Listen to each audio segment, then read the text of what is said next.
इस सेब को अमेरिका में, जापान में पहुंचाना है तो पहला कदम आपको स्टेटहुड देना है, उसके बिना नहीं हो सकता। यहां जो आपको सही दाम नहीं मिल रहा है, हिमाचल प्रदेश में भी सेब के किसानों को सही दाम नहीं मिलता है, उसका कारण अदानी है।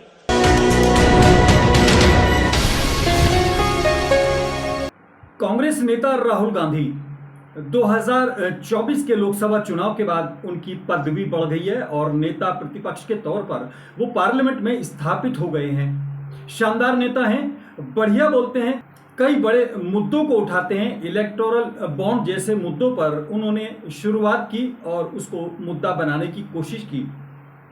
लेकिन उनकी एक खूबी और भी है, कभी कभी हल्के फुल्के जोक मार देते हैं, लोगों की दिल जोई करते हैं, दिल बहला देते हैं और कभी कभी उनकी बातों से लोग लुत्फ उठाते हैं, मनोरंजन भी करते हैं। उनकी कई बातें बहुत अच्छी लोगों को लगती हैं और अगर बात की जाए तो उनके कुछ जोक बड़े प्रचलित होते हैं। आज हम आपको उनका एक पॉलिटिकल जोक सुनवा रहे हैं, उनका एक बयान सुनवा रहे हैं। आप इसको किस शेल्फ में रखेंगे, किस खाने में रखेंगे, ये आपका प्रेरोगेटिव है।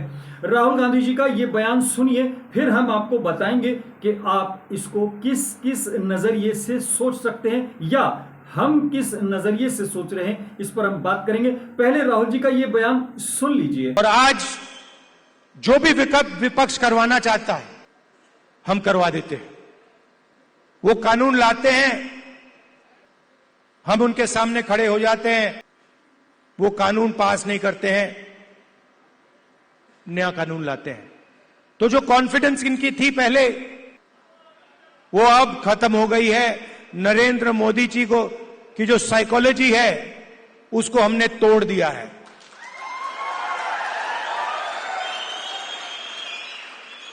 वो तो उनके चेहरे पे साफ दिखता है कि जो पहले नरेंद्र मोदी थे वो नहीं रहे। जी हाँ, राहुल गांधी जी बहुत मजबूती के साथ दावा कर रहे हैं कि अब विपक्ष यानी हम इतने मजबूत हो गए हैं कि सत्ता को अपने ढंग से मोल्ड करने की हमारे अंदर ताकत आ गई है। राहुल गांधी जी का यह बयान यकीनन उत्साहवर्धक है और लोकतंत्र में एक मजबूत विपक्ष के लिए जरूरी है। लेकिन राहुल जी, जरा आप ये तो बता दें कि आपकी अपनी सरकार और आपके अपने लोग आपके इशारे पर, बल्कि आपके कहने पर कितना चलते हैं, ये आप जरा बता दें। अब हम आपको ले चलते हैं हिमाचल प्रदेश, जहां पर कथित तौर पर नहीं बल्कि सही तौर पर भी कांग्रेस की फिलहाल सरकार है। ऐसे नहीं जैसे कि मध्य प्रदेश में आई चली गई, यानी कमलनाथ जी में और वहां के लोकल लोगों में ऐसी छीछालेदर हुई कि शिवराज सिंह चौहान दोबारा वहां पर मुख्यमंत्री बन गए थे। ऐसा ही कई जगह हुआ। कर्नाटक को भी आप भूले नहीं होंगे कि वहां पर इन्होंने सरकार तो बनवाई लेकिन वहां पर गंवा दी। लेकिन अभी हिमाचल में सरकार इन्हीं की है।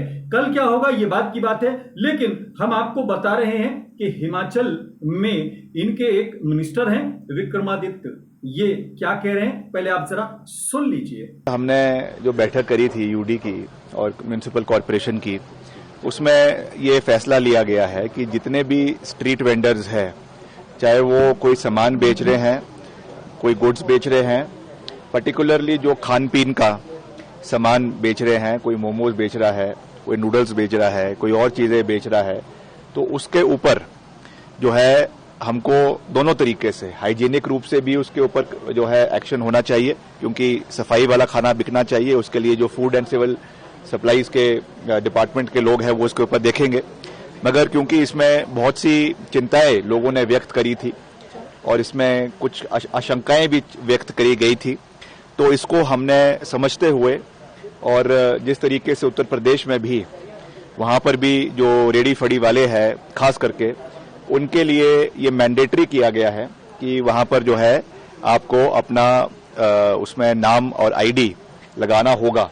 तो हमने भी इसको यहाँ पर पूरी मजबूती से लागू करने का निर्णय किया है कि जो भी अपना दुकान चला रहा है, रेडी फड़ी चला रहा है, उसको अपना आईडी, अपना क्लियर आइडेंटिफिकेशन उसमें करना होगा। वैसे भी क्योंकि अब ये स्ट्रीट वेंडिंग कमेटी बन चुकी है तो उससे आईडी दिया जाएगा और वो उनको डिस्प्ले करना पड़ेगा।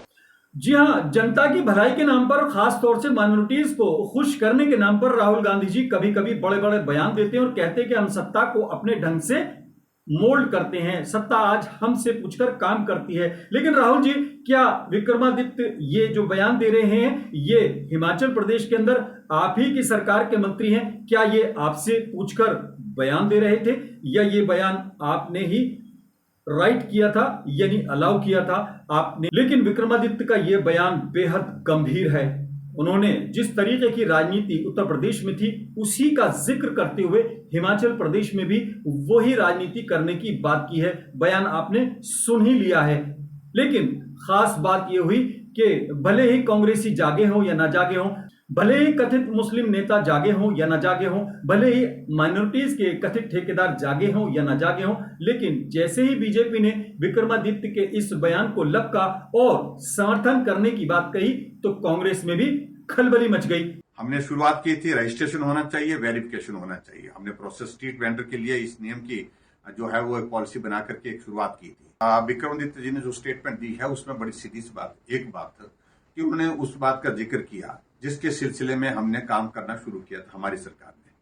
भारतीय जनता पार्टी की सरकार के दौरान जब हमने इस नियम को बनाया उस वक्त बहुत सारे प्रश्न खड़ा करने की कोशिश की थी और उस वक्त हमने कहा था कि इसकी आवश्यकता इसलिए लग रही है क्योंकि हिमाचल प्रदेश की हर गली में हम देख रहे हैं ऐसे बहुत सारे लोग आगे हैं जिनकी पहचान अभी तक हमको नहीं है। लगे हाथों राजीव शुक्ला जी को वहां पर भेज दिया गया।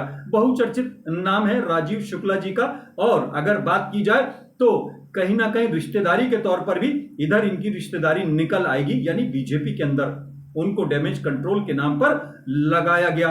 विक्रमादित्य के खिलाफ कार्रवाई के नाम पर नहीं बल्कि उनके बयान को डैमेज कंट्रोल करने के नाम पर। अब राजीव जी क्या कह रहे हैं जरा ये पहले सुन लीजिए। अब सोशल मीडिया पर कौन क्या डाल रहा है तो नहीं पता मुझे, क्योंकि सोशल मीडिया पर कुछ भी आजकल चल जाता है जब तक वेरीफाई ना हो। लेकिन विक्रमादित्य बारे उन्होंने भी स्पष्टीकरण कि मैंने ऐसा कहीं कुछ नहीं किया, मैं तो सिर्फ जो है कोई यूपी के पैटर्न पे नहीं बात कर रहा हूँ। राजीव शुक्ला के बयान से ऐसा लगा कि शायद पूरी तरह से मामला डैमेज कंट्रोल नहीं हुआ, क्योंकि राजीव जी का बयान आपने सुना। इसके बाद एक कमेटी का गठन किया गया और विक्रमादित्य सिंह को बाकायदा दिल्ली तलब किया गया। दिल्ली तलब किए जाने के बाद केसी वेणुगोपाल हैं, महासचिव हैं कांग्रेस के। अब जरा आपको हम वो बयान सुनवा देते हैं जो केसी वेणुगोपाल ने कथित तौर पर विक्रमादित्य सिंह को दिल्ली तलब किए जाने के बाद मीडिया को दिया। यानी उन्होंने जो कहा वो भी आप सुने कि उन्होंने ये बताया कि ये तो मीडिया ने तोड़ मरोड़ का पेश किया है। आपने सुना होगा कि विक्रमादित्य क्या कह रहे थे। अब केसी वेणुगोपाल को भी सुनिए। He told that was misquoted by the media. That's what he told me. It was misquoted by the media. His intention is not like that. That's what he told me. तो ये तमाम वो सीरीज है जो कि राहुल गांधी जी के उस बयान के बाद शुरू हुई है कि अब हम सत्ता को भी अपने ढंग से मोल्ड कर सकते हैं। यानी विपक्ष इतना मजबूत हो गया है, कांग्रेस इतनी मजबूत हो गई है कि सत्ता अब उससे पूछकर ही कोई काम करती है। लेकिन उनकी अपनी पार्टी के लोग, उनके अपने मंत्री कितना उनकी सुनते हैं, ये बड़ी बात है। दो ही बातें हैं, या तो राहुल जी ये बयान दें कि विक्रमादित्य का ये बयान कांग्रेस के नैरेटिव को जाहिर कर रहा है या उनका अपना बयान है और उनके खिलाफ क्या कार्रवाई होगी। अगर कार्रवाई करने के नाम पर उनको डर है कि मध्य प्रदेश या कर्नाटक दोबारा दोहराया जा सकता है, तो फिर राहुल जी ऐसे बयान देने से बचिए कि आप सत्ता को भी अपने ढंग पर मोल्ड कर लेते हैं, सत्ता आपके काबू में है। अब हम आपको दिलचस्प बात सुनाते हैं। राजीव शुक्ला जी का आपने बयान सुना, केसी वेणुगोपाल जी का आपने बयान सुना, अब उन्हीं विक्रमादित्य का बयान दोबारा सुनिए जो मीटिंग के बाद उन्होंने दिया है। यानी उन्होंने कहा है, ना तो हमारी कोई इस टॉपिक पर ज्यादा बात हुई है, हम तो संगठन पर बात करने आए थे, संगठन पर बात हुई है और हमारे लिए पहले हिमाचल के हित हैं, यानी वहां की राजनीति है। बयान सुनिए। अभी तो वैसे तो ज्यादा तो पार्टी के संबंधित बात हुई है कि किस तरीके से हमें आगे आगे ऑर्गेनाइजेशनल एक्टिविटीज बढ़ानी है और किस तरीके से संगठन को मजबूत करना है और किस तरीके से पार्टी और संगठन के बीच में जो है एक निरंतर प्रयास रहना चाहिए, उस तरीके से हमको आगे बढ़ना है। बाकी जो प्रक्रिया है, जो घटना है, जो मीडिया में चलाया है, उसमें मैंने तो बिल्कुल साफ कहा है। एक बॉडी बनाई गई है, कमेटी बनाई गई है, उसके माध्यम से भी उनकी सिफारिशें भी ली जाएगी। मगर ये बात बिल्कुल साफ है कि हिमाचल के हितों की रक्षा करना और उसको आगे लेकर जाना, ये हमारा दायित्व है, हमारी जिम्मेवारी है और इससे हम कभी भी पीछे नहीं हटेंगे। अब इस पूरी खबर का लब्बे लुबाब आपके सामने हम पेश कर रहे हैं। विक्रमादित्य कह रहे हैं प्रदेश का लॉ एंड ऑर्डर संभालने के लिए हमको ये कदम उठाना पड़ रहा है। रेडी पटरी वालों को और खास तौर से उन लोगों को जो बाहरी हैं उनको नजर में रखा जाएगा और उनके आधार चेक किए जा रहे हैं। किसके आधार पर किए जाएंगे ये बात की बात है। और अब हम आपको हिमाचल प्रदेश की पुलिस का वो बयान सुनवा रहे हैं, वो वर्जन सुनवा रहे हैं, जिसके बाद ये तमाम थ्योरी कहीं ना कहीं सवालों के दायरे में आ जाएगी कि आधार के नाम पर या घुसपैठ के नाम पर वहां क्या हो रहा है। जो कुछ वहां पर हंगामा किया जा रहा है उसके बारे में पुलिस का क्या कहना है, जरा आप भी सुनिए और समझने की कोशिश कीजिए। बहुत से लोगों ने जो है वो अपना संदेह व्यक्त किया आधार कार्ड और उसमें जो अंकित जन्म तिथि है उसके बारे में। हमने जो कंसर्न डिपार्टमेंट है उससे भी इस संदर्भ में क्लैरिफिकेशन की और साथ साथ में जिन व्यक्तियों के बारे में इस प्रकार से संदेह किया जा रहा था उनकी भी बायोमेट्रिक्स की जो है वो जांच पड़ताल की, तो उसमें यह पाया गया कि ये सारे के सारा जो है इट इज ऑल प्रोपेगेंडा और इस प्रकार की कोई बात है नहीं। जो जन्म तिथि को लेकर के जो भ्रांतियां फैलाई जा रही हैं, तो 2010 से जब ये यूनिक आइडेंटिफिकेशन का जो कंसेप्ट आधार की फॉर्म में हमारे कंट्री में आया, तो उसके बाद 3-4 साल में जो कई व्यक्ति ऐसे हैं जिनको अपनी जन्म तिथि के बारे में अगर सही से ज्ञान नहीं है तो उसमें ऑटोफिल जो डाटा जो है बाय डिफॉल्ट जो है उसमें वो सेट हो जाता था और उसी फॉर्म में जहां पे जन्म तिथि को लेकर के जिस व्यक्ति की यूनिक आइडेंटिटी क्रिएट की गई वो अगर उसको मालूम नहीं है या वो व्यक्त नहीं कर पाया उस समय, तो उस परिस्थिति में जो था ये ऑटो जनरेटेड जो है वो डेट ऑफ बर्थ जन्म तिथि जो है अंकित की गई है। इस संदर्भ में कोई भी किसी प्रकार की भ्रांति जो है वो फैलाने की आवश्यकता नहीं है। ये एक सॉफ्टवेयर डिफॉल्ट प्रोसेस के कारण ऐसा होता है और UIDAI जो है, जो हमारी अथॉरिटी ऑफ इंडिया है, उनके जो इस प्रकार का जो काउंटर चलाते हैं या जो यूनिक आइडेंटिफिकेशन क्रिएट करते हैं उनसे भी हमने इस संदर्भ में क्लैरिफिकेशन की है। कुल मिला के मैं ये कहना चाहता हूं कि ये एक सुनियोजित तरीका होता है किसी भी सोसाइटी में सिस्टम में भ्रम फैलाने का और आम जन को इस प्रकार के भ्रम में नहीं आना चाहिए। हम उन सब लोगों को भी सचेत करना चाहते हैं जो इस प्रकार की बातों में अपनी अवसर ढूंढते हैं, अपॉर्चुनिटी ढूंढते हैं सोसाइटी में अपने वेस्टेड इंटरेस्ट को लेकर के भ्रम फैलाने के लिए। तो कुल मिलाकर जो है ये इस बारे में स्थिति ये है कि ये कोई इशू एज सच है नहीं और हमने जो वेरिफिकेशन की है उसमें हमें कोई भी आधार कार्ड जो फेक आधार कार्ड नहीं मिला है। और राहुल जी, आपको एक मशवरा और है, अगर सत्ता आपकी सुन रही है और आपके इशारे पर काम कर रही है तो जायज कामों के लिए भी आप आवाज उठा सकते हैं।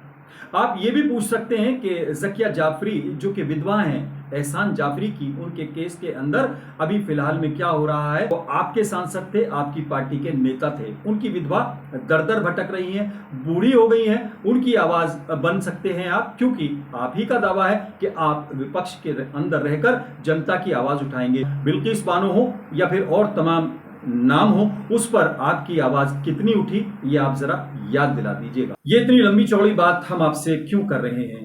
आपको हम याद दिला रहे हैं कि ये वही कांग्रेस है, ये वही राहुल गांधी जी की पार्टी है जो कि बाबरी मस्जिद को लेकर 6 दिसंबर 1992 से पहले लगातार आश्वासन दे रही थी कि सब कुछ ठीक है, बहुत कुछ कंट्रोल में है, बाबरी मस्जिद की सुरक्षा की जाएगी।